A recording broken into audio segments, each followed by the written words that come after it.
Hello hello, bienvenue sur Ma Passion Mon Job. Je suis Célia Leduc et je te partage sur ce podcast une semaine sur deux mes conversations avec des personnes très passionnées par leur job. Parcours, coulisses et conseils, je te donne ici toutes les clés pour te lancer toi aussi dans ta nouvelle aventure professionnelle passionnante. Avant de commencer cet épisode, si tu aimes le podcast et que tu as envie de m'aider à faire connaître Ma Passion Mon Job, tu peux lui laisser un commentaire et une note de 5 étoiles sur Apple Podcasts ou Spotify. Et maintenant, place à cet épisode.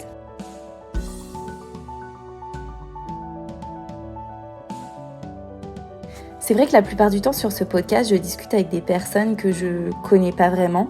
Et donc, je les découvre en même temps que toi. Et puis, parfois, ça m'arrive de parler avec des amis.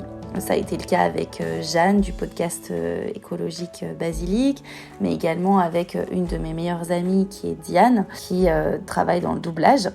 Et aujourd'hui, ça va être le cas puisque je te propose de découvrir Marielle qui en fait partie également. Et j'avais très envie de te parler du job de cette amie puisqu'elle a un métier qui est connoté avec un certain nombre d'idées reçues. Ce job, c'est celui d'influenceuse. Et pourtant, Marielle l'exerce à sa façon. Finalement, si on pouvait oublier tous les clichés qu'on peut avoir sur un métier, et si on pouvait se dire « Ok, j'ai envie de faire ça, je peux le faire », en étant alignée avec mes valeurs, en faisant mes propres choix. C'est ce que Marielle a fait. Et elle m'a raconté dans cet épisode comment elle s'est lancée à l'époque dans son blog et comment elle a pu évoluer sur les réseaux sociaux et dans l'influence finalement sans se perdre, sans perdre son identité et en restant alignée avec elle-même. Et également, donc elle m'a parlé très concrètement des choix qu'elle fait au quotidien dans son job.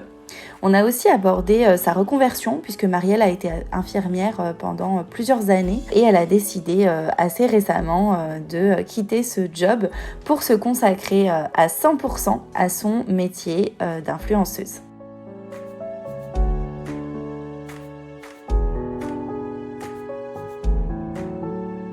Hello Marielle. Salut Célia. Hyper contente de t'accueillir sur Ma Passion Mon Job. Merci, c'est moi qui suis ravie. Pour commencer, est-ce que tu pourrais te présenter, mais plus d'une façon perso, c'est-à-dire sans forcément me parler de ton job? Alors, bonjour à tous, je m'appelle Marielle, j'ai 33 ans, bientôt 34, alors je ne sais pas quand est-ce que sortira l'épisode, mais à un mois et demi près, je vais basculer dans les 34. J'habite à Annecy, en Haute-Savoie. C'est d'ailleurs comme ça qu'on s'est connus. Et je suis pas née à Annecy, mais tout comme, je suis arrivée déjà à 1 an et demi. Je dis ça parce que c'est voilà, une ville que j'adore. Donc là, on enregistre à Paris. Je suis en court séjour parisien, mais voilà, je suis originaire d'Annecy.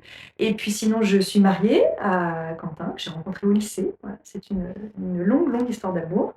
Et ensemble, on a une petite fille qui s'appelle Inès, qui a bientôt 5 ans. Qui est trop mignonne. Et c'est vrai que pour la petite anecdote, on se voit plutôt à Annecy d'habitude. Et donc, ça me fait tout drôle de te voir à Paris. En fait, je t'ai déjà vu à Paris sur Instagram. Enfin, je sais que tu vas souvent à Paris pour ton métier, justement, dont on va parler après. Mais c'est vrai que voilà, on se voit souvent à Annecy, donc c'est rigolo. C'est rigolo de te voir ici. Du coup, maintenant, on va pouvoir parler de ton métier. Est-ce que tu peux nous dire comment il s'intitule et nous parler un petit peu de tes missions, de ce que tu fais. Alors, mon métier actuel, c'est mon métier à temps plein depuis très peu de temps. Ça fait depuis juillet 2021, donc c'est tout récent. Le grand public aime à dire que je suis influenceuse. Moi, c'est un terme que j'apprécie moyennement parce qu'on met beaucoup de gens dans cette catégorie-là et non pas que je me sente supérieure, mais il y a tellement de facettes de ce métier que je trouve le mot parfois un peu réducteur et surtout, pour moi, ça implique que les gens qui consomment ce type de contenu sont influençables.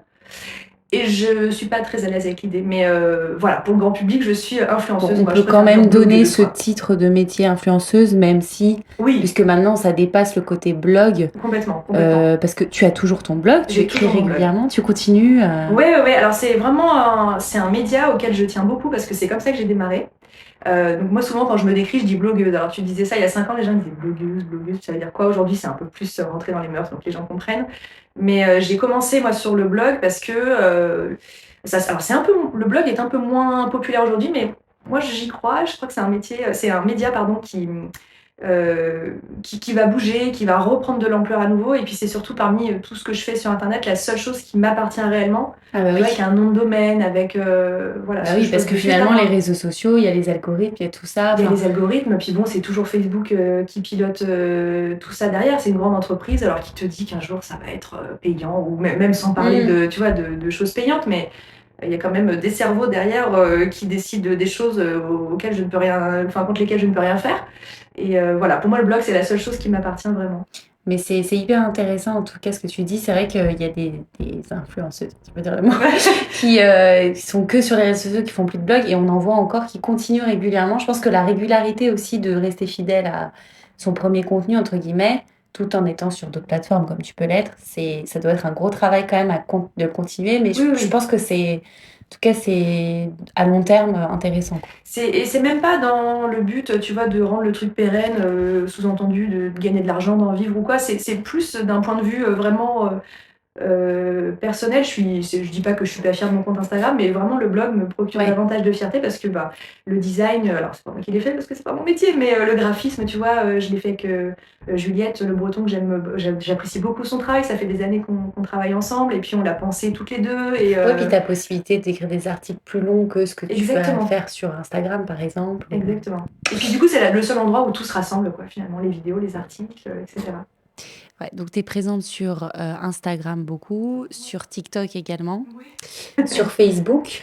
Alors Facebook, très Un petit peu, ouais. un peu plus pour du relais C'est pas ton média principal. Non, c'est pas mon média principal. Après, j'y suis plus par, comment dire, j'allais dire par obligation, non, parce que je suis obligée de rien, mais parce que je sais que ça reste pour certaines personnes une référence pour Oui. avoir un peu des Il y a actus. peut-être et, des gens qui vont pas trop sur Insta et qui aiment bien Exactement. quand même suivre tes aventures. Exactement, c'est pour ça que j'y suis aussi.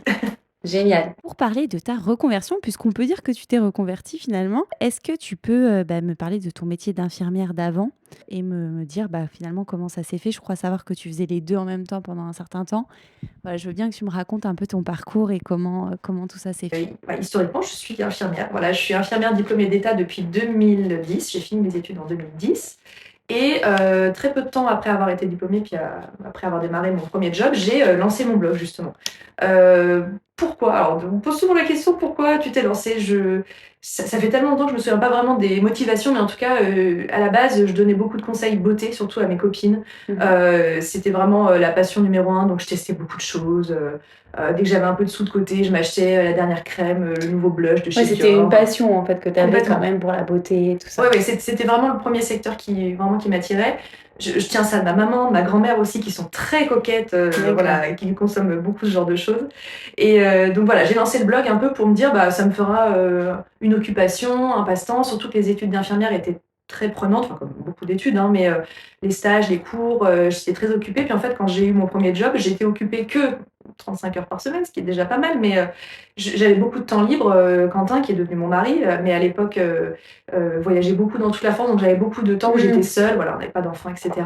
Donc le blog, c'était un peu une façon de m'occuper, et puis j'étais voilà, infirmière dans un service qui était assez difficile, en soins intensifs, et puis c'était une petite bulle un peu légère, un peu même futile à côté, ça me faisait beaucoup, beaucoup de bien. Donc j'ai lancé ça en parallèle très rapidement en 2012, donc vraiment voilà, 1 an et demi après avoir démarré mon premier job. L'argent, En fait, tu t'es impliquée dedans à fond, mais voilà, vraiment par passion, par hobby et à fond. Ok. Exactement. Donc du coup, tu as fait les deux pendant de nombreuses années. Ouais, pendant une dizaine d'années, ouais, 9 ans, un peu plus de 9 ans. Sachant que tu t'es quand même professionnalisée au fur et à mesure dans le Oui. métier de blogueuse, quoi. Ouais, alors ça a commencé par des envois de produits, voilà, de marques qui m'envoyaient les nouveautés, tu vois, les nouvelles crèmes, les nouveaux trucs. Alors au départ, c'était voilà, beaucoup orienté beauté.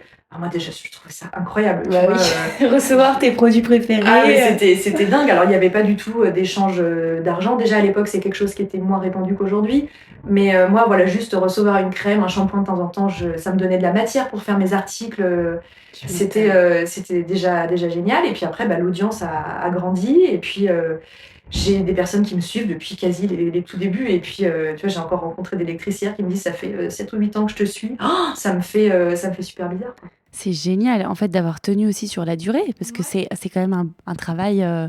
Enfin, on ne se rend pas forcément compte, hein, on voit les jolies photos, etc., le côté glamour, mais ça te prenait quand même pas mal d'heures par semaine. Oui, oui, oui, ça me prenait pas mal de temps. Alors, avant d'être maman, j'y passais encore plus de temps qu'aujourd'hui. Et puis, il y a un moment, c'est pas le manque d'inspiration parce que on pourrait penser que ça arrive, mais en fait, il y a tellement de choses. Puis moi, je suis assez passionnée, mais voilà, Bah c'est oui, ce dont oui. on parle. Mais du coup, je teste plein de trucs, je suis très curieuse. Donc, finalement, l'inspiration, elle me vient assez vite. J'ai jamais eu une fois, tu vois, une semaine où je me dis, mais qu'est-ce que je vais bien pouvoir leur raconter? Ça Tu m'est fais jamais pas mal arrivé. de veille, enfin, j'imagine que t'es à fond, Oui, quoi. oui, oui, je suis assez. Puis même, tu vois, veille, je parle même pas de ce mot-là parce que je consomme pas des contenus en me disant, ah, je vais les consommer pour m'en inspirer. C'est plus vraiment, c'est de la curiosité, quoi. C'est automatique, en fait. Complètement, ouais, ouais, c'est intégré complètement dans mon quotidien. Trop bien. Et donc, du coup, donc, tu as fait ça pendant un bon moment, on peut dire. Et quand tu as eu ta fille, donc, tu disais peut-être que tes priorités aussi ont évolué. Oui, je crois que c'est vraiment le moment charnière en tout cas. Donc elle est née en 2017. Très rapidement, quand elle a eu un an et demi, je suis passée à mi-temps au travail en tant qu'infirmière. Donc je travaillais en Suisse à l'époque, donc un mi-temps c'est un peu plus de 20 heures. Voilà, avec la route, etc., les nuits de garde, les week-ends, etc. C'était toujours un peu plus que 20 heures, mais c'était voilà, la première étape déjà pour avoir un peu plus de temps pour elle. Et puis sur le blog, j'ai toujours continué sur le même rythme. Et puis, il y a quand même une période où c'est devenu un peu difficile de tout jongler parce que j'avais, alors sur le blog, de plus en plus de sollicitations. Bon, alors après, libre à moi d'accepter ou pas ce qui arrive, mais quand même, voilà, de plus en plus de mails, de plus en plus de demandes. Ça devenait un peu. Alors, j'arrivais à tout gérer, mais donc ma fille restait toujours ma priorité. Mon travail d'infirmière, bien sûr, tu vois, je me serais jamais couchée à 2 heures du matin pour écrire des articles et puis aller au travail le lendemain. Ça, c'était. Bah, et surtout, quand tu as un job d'infirmière, il faut être vachement, je veux dire, en forme. Alors, je veux pas dire que derrière un bureau, tu peux somnoler, mais là, tu as les patients. Enfin, je veux dire, si tu dors pas la nuit. Ouais, c'est difficile, surtout sur des journées de 10-12 heures derrière. Non, non, carrément, il faut penser à son sommeil, il faut penser à sa santé. Et j'aurais pu continuer comme ça, hein, vraiment mon job d'infirmière, ma vie de maman, le blog, etc. Mais je me sentais des fois un peu étouffée. Et puis, il y a aussi quelque chose qui est rentré dans la balance, c'est que financièrement, le blog me rapportait aussi une somme d'argent qui était considérable, confortable. Et Donc puis, là, à un tu moment, commences à envisager, à te dire, bon, ça peut devenir un job. Exactement, Donc exactement. pourquoi ne pas le faire finalement? C'est pas l'argent, c'est pas le moteur numéro un. Enfin, ça l'est peut-être pour certaines personnes et il n'y a pas de souci, mais objectivement pour moi, la question, j'ai commencé à l'envisager que le jour où vraiment le blog financièrement me Bah, tu t'es rapportait un dit, revenu je peux en stable. vivre, en Exactement, fait. C'est ça la exactement. différence. C'est après. Voilà. Donc ça a été un peu voilà le Et point puis, de je crois bascule. savoir aussi que tu as lancé ton podcast. Donc, Ouais. Compresse et Sparadrap, qui est un super podcast sur les soignants. Et en fait, à partir du moment aussi où tu as lancé ce podcast, ça t'a fait quand même pas mal de travail et c'était compliqué. Enfin, je crois savoir que c'était compliqué de tout gérer. Exactement. Mais en plus, t'es bien placé pour le savoir. Mais oui, oui, le podcast, j'ai rajouté une nouvelle corde à mon arc. Et puis, je sais pas, je pense que j'ai complètement sous-estimé la charge de travail. Parce que je me suis dit, ah bah ça sera quelque chose que je pourrais glisser dans mes temps morts pour un peu, voilà, mais finalement, t'es dépendant des gens que, je t'apprends rien, hein, mais t'es dépendant des gens que tu interviews, des plannings des autres personnes. Je trouve qu'enregistrer un épisode, ça demande énormément de concentration. Il faut se plonger dans le récit de la personne. Il y a toutes les notions de montage, etc. J'avais beau faire du montage vidéo depuis longtemps, C'est très polyvalent, il y a beaucoup de choses à faire pour sortir un épisode comme tu le fais, je crois, une semaine sur deux. C'est ça, aussi ouais, sur ouais. ce rythme-là. Moi, j'étais sur un par semaine et là, je suis repassée à une semaine sur deux Ouais. parce que c'est compliqué, un par C'est semaine. prenant, hein, ouais, ouais. Et c'est vrai qu'on se rend pas forcément compte de prime abord. Et c'est pour ça que je dis ça aux gens qui me parlent, ah, je lance un podcast. Je dis, alors ok, sois sûr que vraiment tu veux le faire et que tu veux t'organiser. Complètement. Et en fait, les articles, les vidéos que je filme chez moi, bah, le planning, je prends un rendez-vous avec moi-même, donc moi je suis toujours à l'heure. Hein. Enfin, je veux dire, tu vois, tu te dégages du temps et tu le fais. Quoi. C'est très simple, c'est très simple. Il suffit d'avoir une luminosité correcte, il suffit d'être habillé correctement, coiffé, maquillé, mais voilà, ça demande absolument rien de plus.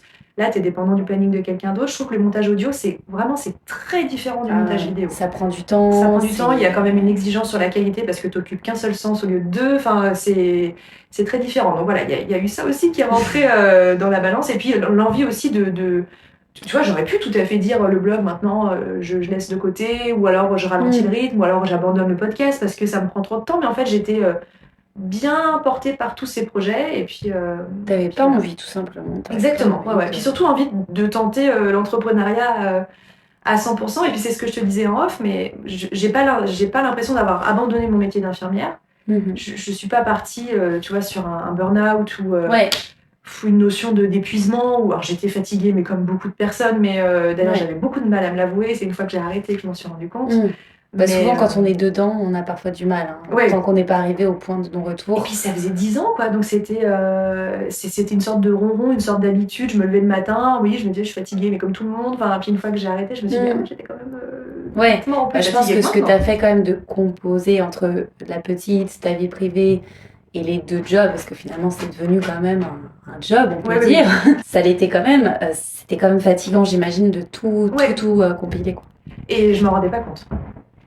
Oui, après, quand on est. Je pense que tu es quelqu'un de très dynamique, énergique, bosseur, donc on se rend pas toujours compte de nos limites. Ouais, puis c'était devenu une habitude, quoi. Vraiment, le manque de sommeil, j'en ai jamais manqué, mais tu vois, te lever à 5h15 le matin, c'est quand même pas quelque chose de naturel pour le cycle de la vie, quoi. Je veux dire, on n'est pas fait pour se lever à 5h, et je m'en rendais pas du tout compte. J'imagine. Et du coup, alors, donc le moment où tu as switché, donc il y a eu ce déclic et donc tu t'es dit, allez, j'arrête le métier d'infirmière. Comment ça s'est passé au début? Parce que c'est vrai que l'entrepreneuriat à 100%, il faut trouver ses marques. Finalement, c'était assez simple, parce que mon cas est assez particulier. C'est vraiment cumuler pendant 10 ans 2 activités, puis un jour se dire, bon, j'en garde qu'une sur les 2. Ouais, l'activité était déjà là. L'activité, elle existait déjà, et puis j'ai pas augmenté mon rythme de publication, etc. Parce que l'idée, c'était vraiment de mettre entre parenthèses mon job d'infirmière pour gagner du temps pour ma vie privée. Et quand je parle de vie privée, c'est pas moi, c'était vraiment l'idée de gagner du temps pour ma fille. M'occuper d'elle à 100%, aller la chercher tous les après-midi à l'école, qu'elle n'aille plus à la garderie, qu'elle n'aille plus à la cantine, très rarement. Donc finalement le switch il a été très simple parce que vraiment du jour au lendemain je me suis dit j'ai l'impression que j'ai plus que 50% de choses à faire sur ce que j'avais auparavant. Ça a dû te faire du bien quand même.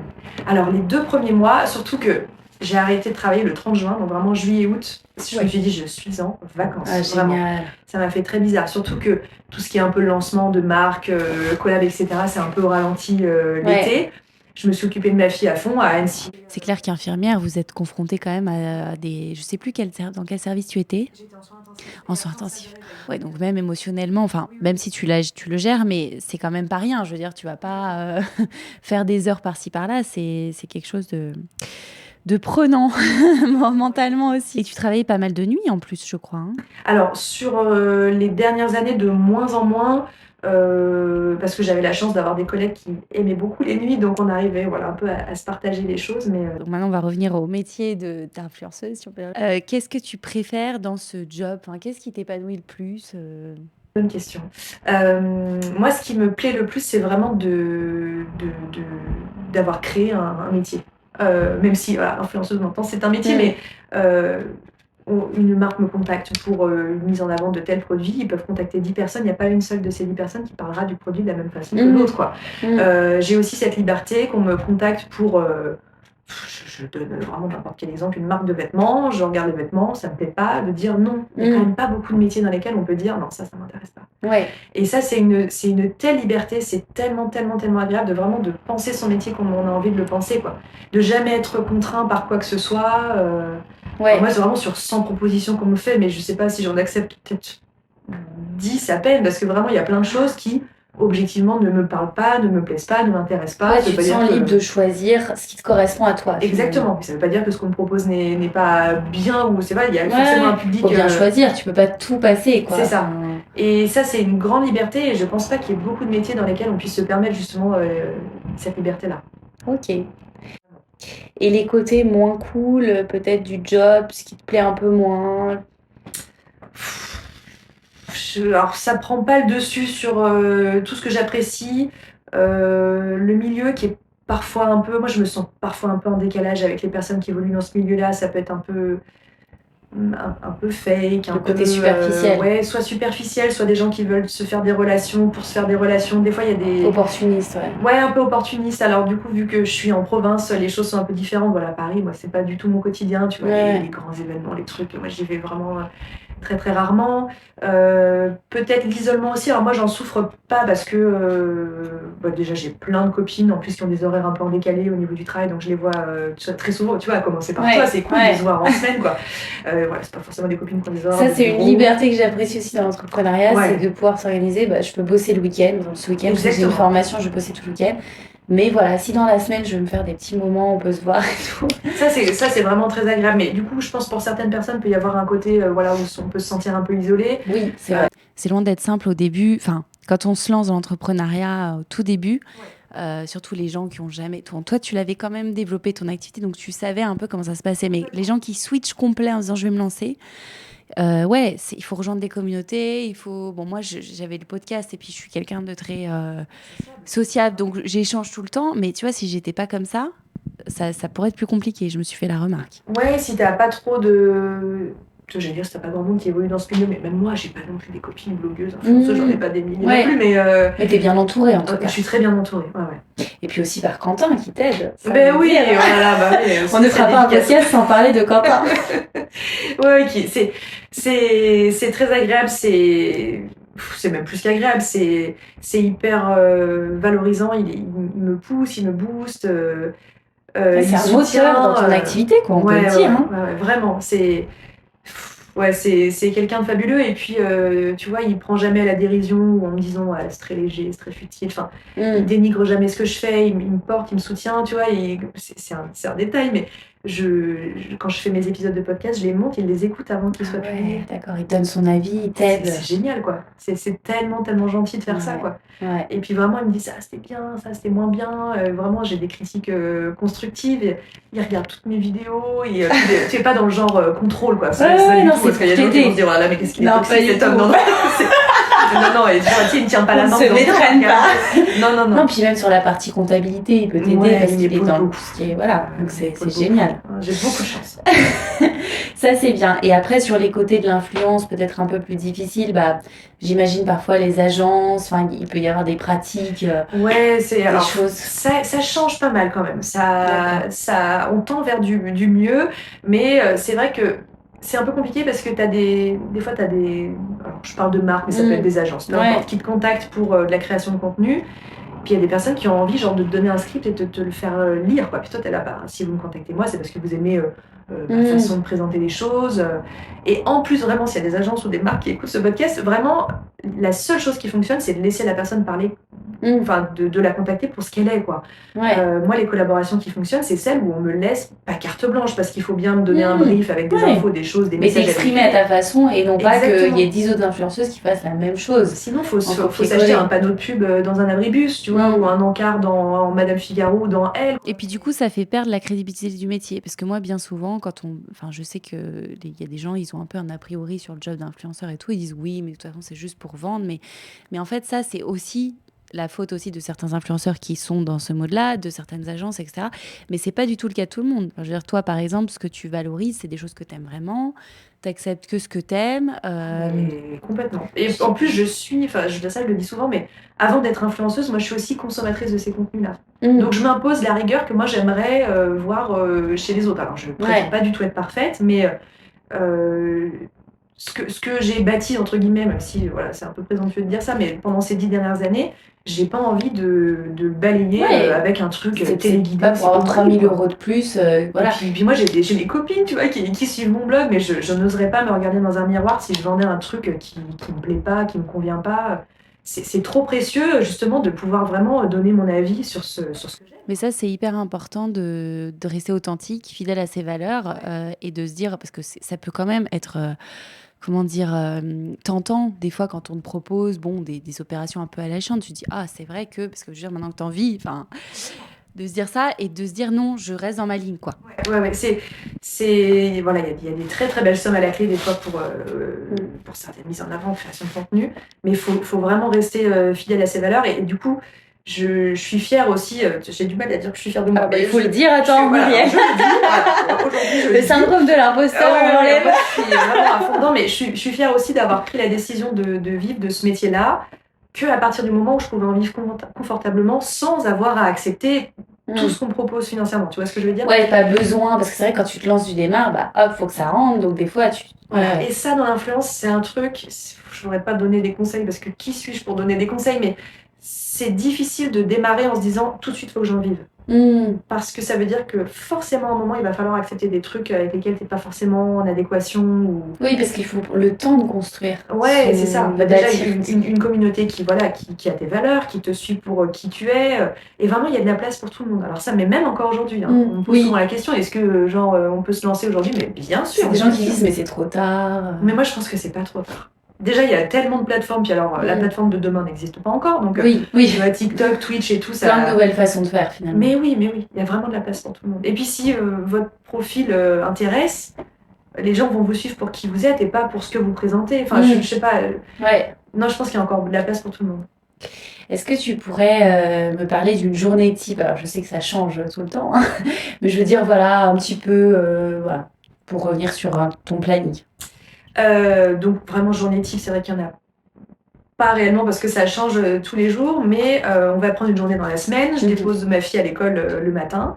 Et puis après, j'essaye de travailler exclusivement pendant les heures où elle est à l'école. Donc j'arrive à tout caler pendant, tu vois, entre 8h30 et 11h15. Et puis après, entre 13h30 et 16h.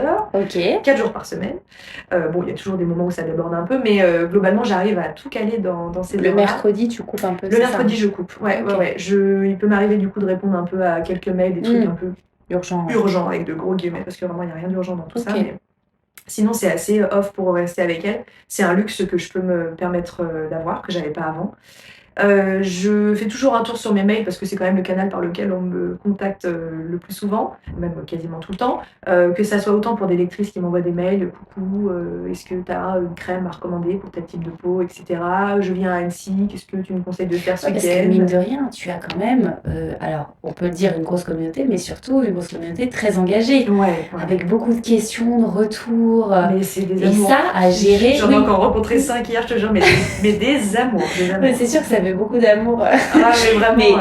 Mais tu vois, en termes de temps de gestion de ça. Oui. Alors, moi, j'ai du mal, du coup, à faire un peu. Alors, tu vois, quand je suis sur les mails maintenant, je m'entends dire je travaille. Alors que ça a été pendant 10 ans vraiment. Bah oui, un truc que alors, c'est toujours une passion, c'est pas. Mais oui, mais c'est du travail. C'est du travail. Et vraiment, je fais hyper gaffe parce que quand j'ai créé ce blog, c'était pas juste pour parler puis qu'on m'écoute, quoi. Ça m'intéresse pas du tout de faire ça. J'ai envie d'échanger, j'ai envie que. Tu vois, puis même, on me donne des idées de vidéos, des idées d'articles, on m'inspire des achats, des sorties, des voyages. Et moi, c'est vraiment cet échange-là qui m'intéresse. J'ai même, tu vois, rencontré des lectrices qui sont devenues des amies. Trop bien. Ça m'intéresse beaucoup. Donc voilà, les mails, ça prend une grande partie quand même. Même, tu vois, y compris des collaborations avec des marques, on se parle quasiment jamais au téléphone, sauf pour des rares exceptions, mais par mail, on fait plein de choses. Et puis après, c'est de la création de contenu. Alors, les partages complètement spontanés, une photo que j'ai prise, j'en fais un post Instagram, un article sur ma nouvelle machine à café, mon voyage à Disneyland Paris, ou voilà. Les vidéos que je filme, alors je fais pas toujours le montage juste après l'avoir filmé, mais au moins voilà, elle est filmée, j'en poste une par semaine le dimanche sur YouTube. Oui, c'est ça, t'as quand même une organisation, tu sais que tu postes tant, enfin, ça tu l'as depuis longtemps aussi. Ça fait longtemps, et en fait, c'est à nouveau quelque chose que j'aimais retrouver chez les autres, la régularité, tu vois, les gens qui postent une photo de temps en temps, une vidéo de temps en temps. Et même pour toi d'avoir un cadre. Ouais, c'est hyper important dans le truc. Voilà, chaque semaine, la newsletter, le truc. Enfin, exactement. Au moins, c'est cadré, quoi. Et pour autant, c'est jamais devenu une contrainte, quoi. Je me suis jamais dit, oh là là, encore une vidéo à monter, encore une vidéo à tourner. Enfin, un article par semaine, une vidéo par semaine, c'est très. Et du coup, tu t'es formée finalement autodidacte parce que tu n'as pas fait de formation en communication. Donc vraiment, même le montage, les vidéos, tout ça, t'as appris comment Alors, je me souviens pas trop, mais j'ai appris ça. Fil de l'eau, quoi. Ouais, tu sais, en regardant des tutos sur YouTube, des trucs comme ça. Et puis, du coup, voilà, cette formation d'infirmière de base, je ne dirais jamais qu'elle ne me sert pas au quotidien parce que c'est complètement faux. Sur plein d'aspects, elle m'a beaucoup apporté pour mon métier actuel, mais j'ai jamais, j'ai jamais eu un cours pour faire des tableaux Excel, pour coder un peu. J'ai jamais fait des choses comme ça, quoi. Donc, j'ai vraiment deux métiers de base qui sont radicalement opposés. Ouais, donc, très différents. Ouais, j'ai tout appris un peu au fur et à mesure et puis en tatillonnant. Ouais, puis t'étais passionnée par ce que tu faisais, donc voilà, tu t'es formée toi-même. Hein. Exactement. Moi, tu vois, je pense que les études, ok, c'est bien. Et puis bon, il y a des métiers dans lesquels, comme infirmière, bon, là, tu ne peux pas ne pas faire d'études infirmières. Clairement. Mais par contre, voilà, dans des métiers comme ça, si t'es dégourdi, tu vas voir les outils, t'es motivé, tu peux faire des petites formations sur le tas, des choses comme ça. Et puis finalement, il n'y a pas besoin de faire quelque chose. C'est ça qui est cool avec ces nouveaux jobs aussi. Et y compris des contenus 100% gratuits. Enfin, moi, je ne crois pas déjà avoir investi de l'argent dans une formation, quelle qu'elle soit, pour ce que je fais aujourd'hui. C'est vrai qu'on trouve tellement de choses aussi sur Internet.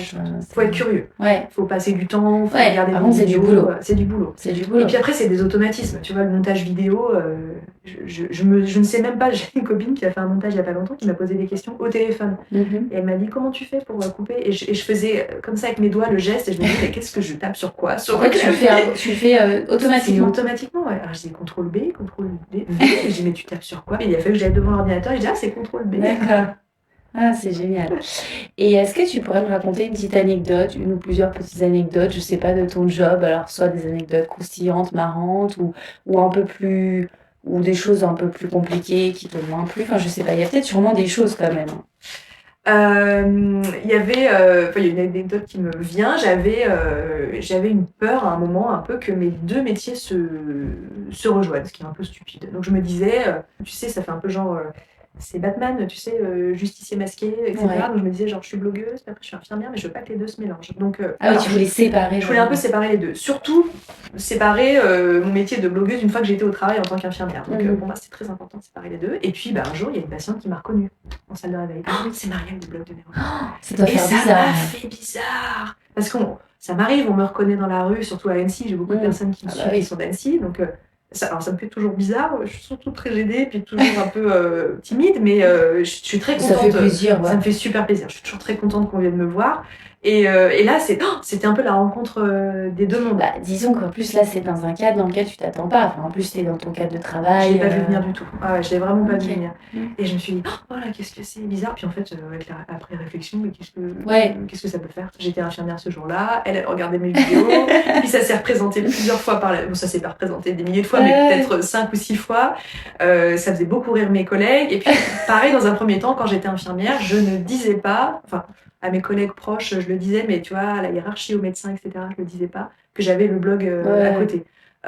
J'en ai jamais eu honte, mais pour moi, c'était deux facettes, voilà. J'avais pas forcément envie d'étaler ça, quoi. Je veux dire, c'était différent. Alors, est-ce que j'avais peut-être peur du jugement? Tu vois, je pas. En fait, je pense que c'est aussi du fait, tu sais, le côté médical, avec l'hôpital, machin, un côté un peu, quand même, un environnement tellement différent, et peut-être le fait de se dire, ah ouais, le blogging, comment c'est vu, enfin, tu vois. Ouais, et puis je sais même pas si c'était la peur d'être perçue différemment ou qu'on me juge, je sais pas, mais j'avais pas trop envie que les deux se mélangent. Puis en fait, après, tu t'es vachement là-dessus, tu t'es vachement attendu. Après, ça. Tout le monde le savait, hein. Ma chef de service le savait, les médecins le savaient. Alors il y en avait que ça faisait rire, même peut-être qui se moquaient un peu, que j'en avais rien à faire, et puis d'autres qui me soutenaient. Ah, j'ai vu votre vidéo, qu'est-ce que c'est rigolo, ah là là, vos réels, vos TikTok, la petite discussion en son intensif, tu sais.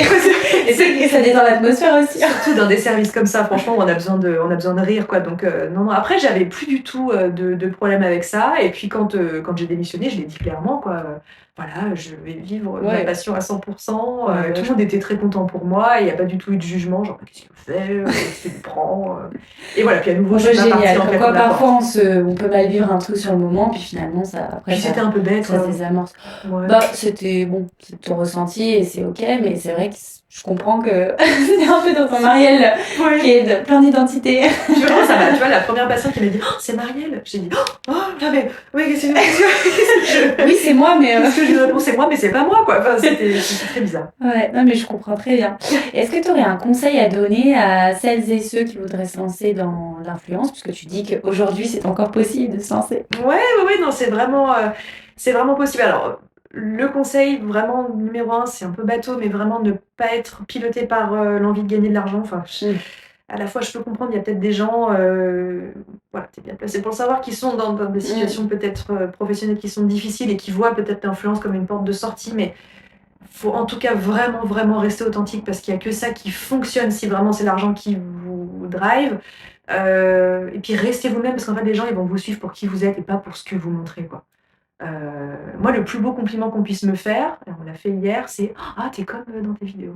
Et oui, Ça me moi fait qui te plaisir. connais un petit peu en Ouais, tu me off, t'es pareil. Enfin, non, mais je veux dire, t'es pas différente, genre. Non, en tout cas, j'ai jamais joué un Ouais. rôle. Je garde T'es authentique, certaines, quoi. voilà, T'es je garde authentique. certaines parties de ma vie privée parce que Ouais. faut se protéger parce que vraiment il y a des gens qui sont Ouais. un peu zinzin. Mais il faut vraiment rester authentique. En fait, les gens ils vous aiment pour qui vous êtes et pas pour Ouais. votre apparence physique. Ça, tu je vois. pense que ça peut marcher sur du court terme, tu vois, des comptes qui vont Exactement. exploser parce que, bah, ok, le côté tape à l'œil et tout. Mais s'il n'y a pas l'authenticité, le truc, ça, à long terme, C'est les pas gens, pérenne. ils ont plus envie, en fait, de suivre. Ouais. Et la fidélisation d'une communauté comme tu l'as fait sur tant d'années, c'est aussi des gens qui sont là depuis des années, donc qui veulent continuer à te suivre. Et il faut le faire magique. de façon honnête et authentique. Il faut interagir avec les gens parce qu'on a envie d'interagir. Si vous avez envie de vous lancer dans ce domaine-là, puis que vous n'avez pas envie d'échanger, de construire quelque chose, de discuter. Ouais, c'est dommage. C'est pas un truc que dans un sens. Et est-ce que ça t'arrive de recevoir des critiques? Alors, on dit qu'aussi, et moi je vois même à des gens qui sont pas influenceurs et qui reçoivent parfois des trucs pas sympas. Comment t'arrives à gérer ça? Est-ce que déjà t'en reçois? Très très rarement. Très rarement. Vraiment. À nouveau, ça paraît hyper présomptueux, c'est pas du tout ce que je veux dire, mais je reçois très très peu vraiment de haine ou de critiques très virulentes. Ouais. Alors des critiques, j'en reçois et puis alors, il y a des jours où ça me touche plus que d'autres. J'essaie de prendre du recul. Parfois, il y a aussi il peut y avoir un peu de l'agressivité vis-à-vis de gens qui voient, tu vois, les voyages que je fais, les produits que je reçois, et puis il peut y avoir un peu de l'envie, de la jalousie, et je leur en veux pas parce que je sais qu'il y a des gens qui galèrent, je sais qu'il y a des gens qui ont des soucis d'argent, qui ont des soucis familiaux, des soucis de santé, et qui en voyant ça se disent: ah mais elle a tout ce qu'elle veut en claquant des doigts. Et ça, j'essaie de prendre du recul et de te dire, malheureusement, c'est dû à leur situation. Voilà, c'est parfois mal formulé, c'est parfois maladroit, et en fait, quand tu essayes de rentrer un peu dans la discussion en leur expliquant: écoute, ceci, cela, et tout de suite, les gens s'apaisent et te disent, même souvent, ils présentent des excuses. Moi, je dis: non, mais je veux pas d'excuses, mais juste sache que j'ai fait ceci, j'ai fait cela. Ça peut arriver, mais vraiment, c'est extrêmement rare. J'ai une communauté, mais. Je pense que ça vient aussi de toi, ce que tu dégages. Tu vois, il y a des influenceurs qui sont très dans le côté. Un peu stressé tape à l'œil, machin. Après, c'est leur personnalité aussi. Et du coup, je pense que tu te prends plus de retour que quelqu'un comme toi d'authentique. Peut-être. Et j'essaye toujours de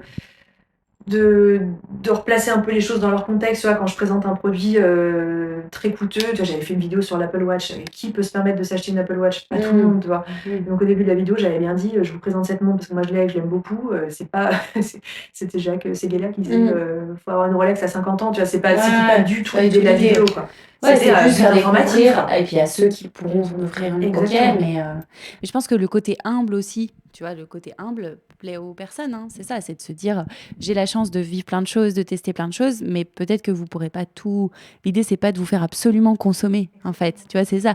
C'est après, certains consommeront certaines choses parce que ça fait partie du game, mais voilà, t'es pas là que pour ça, t'es là pour quelque chose de plus.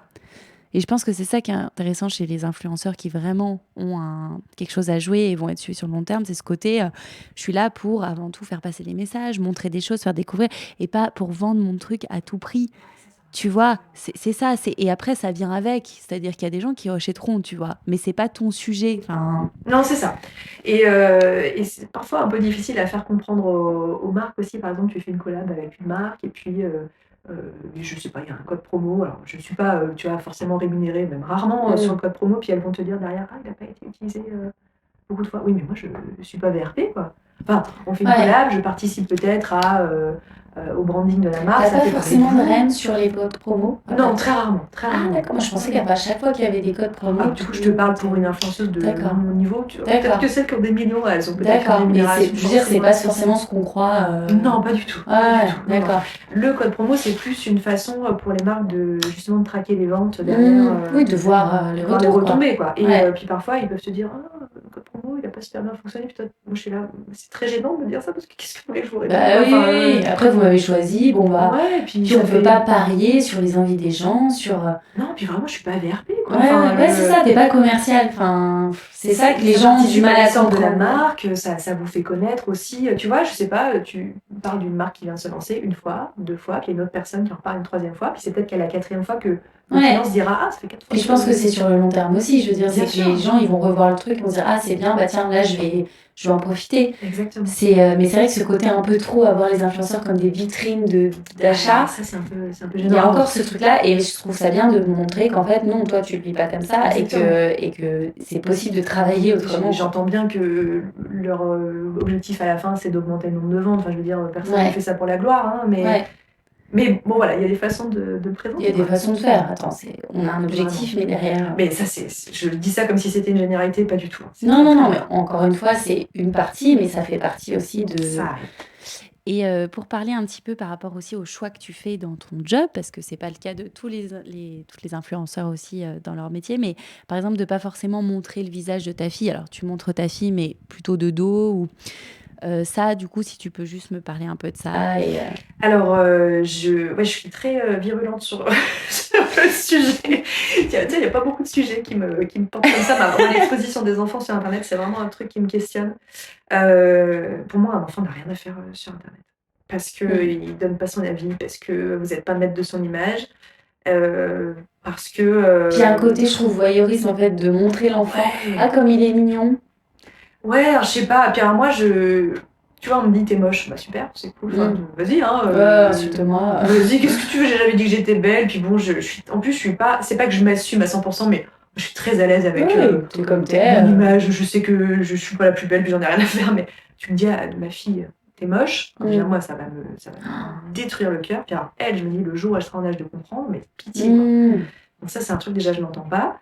Et je voulais pas non plus l'invisibiliser. Alors ça, c'est un choix que je respecte complètement, mais il y a des personnes qui ont des enfants, qui sont blogueurs, influenceurs, etc., qui ne les montrent pas du tout, qui ne parlent pas du tout de leur vie de parents. Et vraiment, c'est un choix que je respecte beaucoup. Moi, j'avais quand même envie de pouvoir donner des conseils, parler un peu de mon vécu, de mon quotidien, toujours dans un but un peu de partage, d'information, etc., mais sans rentrer dans l'intimité, dans le détail. Enfin, elle fait partie quand même de ta vie au quotidien. Oui. Parce que c'est aussi pour elle que tu as réduit des choses. Et c'est quand même sympa de... Ouais, c'est mon moteur quand même. Mais donc, tu l'exposes pas, tu pourrais... Et d'ailleurs, lors de partenariat, on en avait parlé, tu pourrais beaucoup mieux gagner sur certains partenariats. Si tu faisais une opération mère-fille en la montrant... Est-ce que tu n'as pas forcément envie de faire de l'argent aussi avec ta fille? J'ai pas envie de dépendre financièrement d'elle. J'ai pas envie de lui faire porter cette responsabilité-là. Des fois, je vois des stories, tu vois, il y a des influenceuses. D'ailleurs, j'arrive pas à suivre ces personnes-là parce que ça me dérange. Il y en a beaucoup quand même. Il y en a beaucoup. Il y a tout un business. Moi, je suis désabonnée de plein de personnes que j'aimais bien, mais que c'est trop, quoi. Ça de voir leur gamin tout le temps. Non, puis c'est lassant déjà d'un moment. Et puis, c'est leur vie, leur voir dans la douche, par exemple, dans la baignoire. Tu les vois heureux, nus, certains. Enfin, je veux dire, t'as envie de dire, mais gardez vos coulisses pour vous. Moi, ça me dérange énormément. Donc, ces gens-là, je les suis plus. Ça me... Ouais, je sais pas, ça me dérange. Et puis, il y a plein de fois où, en fait, j'essaye de... Parce que toi, quand tu regardes ce style de vidéo, tu vois l'enfant dans un écran de téléphone. Mais moi, je me dis, essaye de voir le truc dans le sens. T'as un enfant qui est continuellement sous l'effet des projecteurs. Il a un smartphone qui le filme toute la journée. On lui dit limite, alors attends, mets-toi comme ça. Mais c'est certain, enfin, faut pas se leurrer. Hein, Bah oui, tu fais pas une belle story comme ça, naturellement. Faut pas être trop naïf sur ce temps-là. Et puis, bon, pour avoir vu quelques coulisses de certains trucs, franchement, c'est pas beau à voir. C'est vraiment un truc, il n'y a pas beaucoup de sujets sur lesquels je suis violente, mais alors celui-là, vraiment, il me porte beaucoup. En tout cas, t'es alignée avec ça et c'est ok. Voilà, moi, je dis pas que mes choix sont parfaits parce que... Voilà, je la montre quand même de dos, mais je veux pas qu'elle soit reconnaissable. J'ai quand même donné son prénom. J'aurais pu ne pas le donner. Alors, pareil, ça c'est discutable aussi, mais en tout cas, moi, je suis très en adéquation avec ce que je voulais faire de ta envie. Et voilà, c'est clair. Elle fait quand même beaucoup partie de ta vie. Bah ouais, c'est aussi ça l'authenticité, tu vois. Ouais. Ok, donc on va pouvoir maintenant passer à la dernière partie de cette conversation qui est le Passion Quiz. Es-tu prête? C'est le Passion Quiz. Alors, Marielle, est-ce que tu es plutôt thé ou café? Oh, les deux, mon capitaine. C'est vrai. J'aime bien les deux, ouais. Mais je suis café depuis assez peu de temps. J'ai mis les deux pieds dedans dans le confinement. Moi, avec l'entrepreneuriat, je bois beaucoup plus de café qu'avant. C'est vrai. Et En alors, tu vois, entreprise, j'en buvais moins. mais alors, pourtant, moi, à l'hôpital, j'ai jamais bu un café de ma vie. Mais ça rebooste, je trouve, quand t'as plein d'activités à faire, etc. C'est vrai. Moi, j'ai besoin d'un petit café, puis sans parler d'aller travailler dans les salons de thé, des trucs, bon, bah, allez. Oui, forcément. Ouais. Plutôt couche-tard ou lève-tôt? Alors, je parle de pas forcément le métier d'infirmière, mais de base, toi. Alors, moi, je suis plutôt couche-tôt et lève-tôt. Ok. Je suis 90% du temps endormie avant 22h30, ce qui est très tôt pour certaines personnes. Tu prends soin de ton sommeil, du coup. Ouais, et puis je pense que du coup, pour avoir manqué d'heures de sommeil de ces dernières années, je vois les bienfaits de me coucher à 1 heure près, à peu près tout le temps, à la même heure le soir. Et le lendemain, Et tu le te lèves. lendemain, alors je me lève du coup pour Inès, quoi, donc quand c'est l'école, c'est 7h30. Le D'accord. week-end, ça dépend Un un peu peu de quand plus. elle se réveille, donc 8h, 8h30, quoi. Mais ça me correspond bien. Et alors, Ok. 8 heures de sommeil, c'est un très grand luxe que je suis ravie de pouvoir m'accorder Ah, mais aujourd'hui. ça, c'est tellement la base. Là, j'ai lu un livre, Pourquoi dormons-nous? Sur le sommeil. Et moi qui ai tendance à me coucher un petit peu tard et tout, là, je me suis pris un peu tout ça en pleine face. En fait, il y a des gens qui disent j'ai pas besoin, alors parce qu'ils résistent. Alors, Ouais, bien c'est sûr vrai. que tu peux y arriver. Il y a des gens qui n'y arrivent pas, pardon, mais il y a des gens qui y arrivent. Mais sauf que derrière, tu te réduis ton espérance de vie, tu te crées des Mais risques tout, de hein. maladie, tu fais que tu es moins bonne humeur, moins efficace. Mais moi, j'ai vu des résultats sur l'état de ma peau. Ah ouais, Ça fait 10 ans que j'ai de l'acné, je n'en ai plus. incroyable. Et bien avant les histoires de port de masque, etc. hein, mais juste en gagnant des heures de sommeil précieuses, en Ouais, perdant c'est quelque en chose qu'on stress. sous-estime en fait. Et il disait, ok, l'alimentation c'est important. Il disait, je sais plus de quoi il parlait d'autre. Enfin, il disait, il y a des choses qui sont importantes, mais s'il y a une chose finalement, c'est au-delà de l'hygiène de vie et tout, c'est vraiment le sommeil. Ouais. C'est vraiment la base. Et je crois que je l'ai lu ce livre en plus, très intéressant. Ouais, pourquoi dormons-nous? Un livre justement qui t'inspire, que tu aurais envie de partager. Un livre qui m'inspire. Alors moi, vraiment, mon livre préféré, c'est Le Parfum de Patrick Suski. Ok, j'ai lu il y a longtemps. Ouais, qui est un livre incroyable parce que donc on est uniquement sur un format, enfin on lit, et moi ça a réussi à me faire presque ressentir des odeurs en lisant Ouais. le livre, qui est quand même un truc assez incroyable. Donc je crois que c'est vraiment mon Au livre niveau de la préféré. sensorialité, il est Il exceptionnel. est incroyable. Je trouve qu'il te développe un imaginaire incroyable. Il y a le film aussi. Oui, le film, oui, Le oui. film est très bien aussi. Ouais. Ce qui est rare d'ailleurs, c'est rare que j'apprécie un livre Oui, et le film qui lui tiens, le associe. film, j'ai pas vu, je regarderai. Il est pas trop effrayant, non, ça va. Alors ça fait très longtemps que je l'ai Ouais. vu, mais pas dans mes souvenirs. D'accord. Une personne qui t'inspire, une ou plusieurs, que ce soit des personnes connues ou pas, peut-être des modèles ou des personnes, en tout cas, tu dis, tiens, je trouve que cette personne, elle est en adéquation avec mes valeurs et peut-être que j'aimerais bien évoluer de cette façon. Enfin, Alors, j'ai envie de répondre Julien Doré. J'adore. tu l'adores. Mais oui. Je n'écouterai jamais cet épisode de podcast, mais je vais lui faire une déclaration d'amour. Alors Julien, si tu m'écoutes. Spéciale dédicace. Non, c'est un artiste, c'est, je crois, le seul artiste que j'apprécie à ce point sur plein de plans, quoi. J'aime sa musique, j'aime sa poésie, j'aime sa finesse, je le trouve pertinent, je le trouve sensible, je l'adore. Ok. Bon, bah, il faudra organiser une rencontre un jour. Ah bah alors, si t'arrives à me trouver une occasion, mais avec grand Écoute. plaisir. Je crois que je l'ai vu 4-5 fois en concert, en plus sur Ah des oui, concerts tu très l'adores, différents. je m'en rappelle, ouais, on en avait Ah parlé. ouais, j'ai tous ses vinyles, non, je suis fan de lui. Il avait même fait un épisode de 10%. Exactement, qui était Je m'en incroyable. rappelle. Avec une dérision une autodérision sur son rôle Oui, c'est ça. de chanteur. Enfin, Il arrive complètement à. Et c'est pas il a pas l'air de se prendre au sérieux en fait. Pas du tout. Il a un style un peu, tu te dis, comme il est un peu particulier, mais en fait, il a un ça, recul et- sur lui-même aussi, je trouve. Non, C'est j'aime intéressant, beaucoup les gens ce qu'il qui fait. Et pour finir, est-ce que tu aurais une citation à me partager? Quelque chose qui te drive, qui t'inspire? Oui, j'en ai une, alors je ne sais pas de qui elle est, mais c'est « Travaille en silence, le succès se chargera du bruit ». Ah, j'aime beaucoup cette citation. En plus, on me l'avait jamais donnée ici.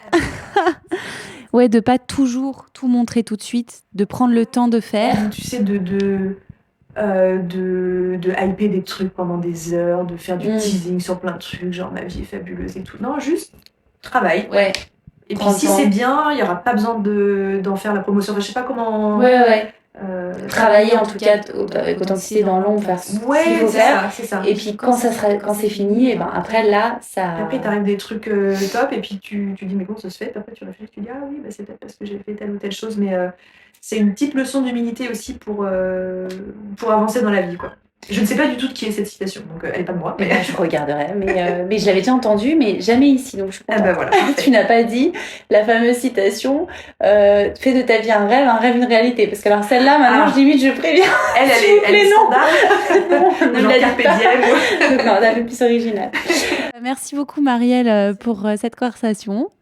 Trop chouette. Et puis je te dis à très bientôt, sûrement sur Annecy du coup. Ouais, avec plaisir Célia, merci à toi. À bientôt. Ciao.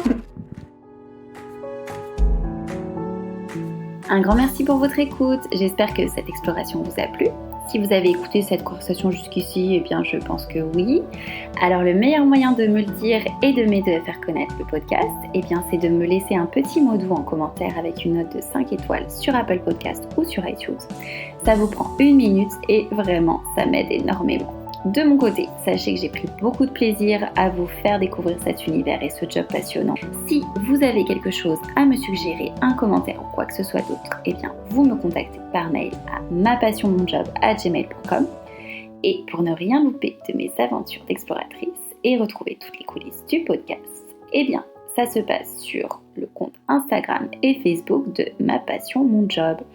Je vous dis à très bientôt pour une nouvelle exploration.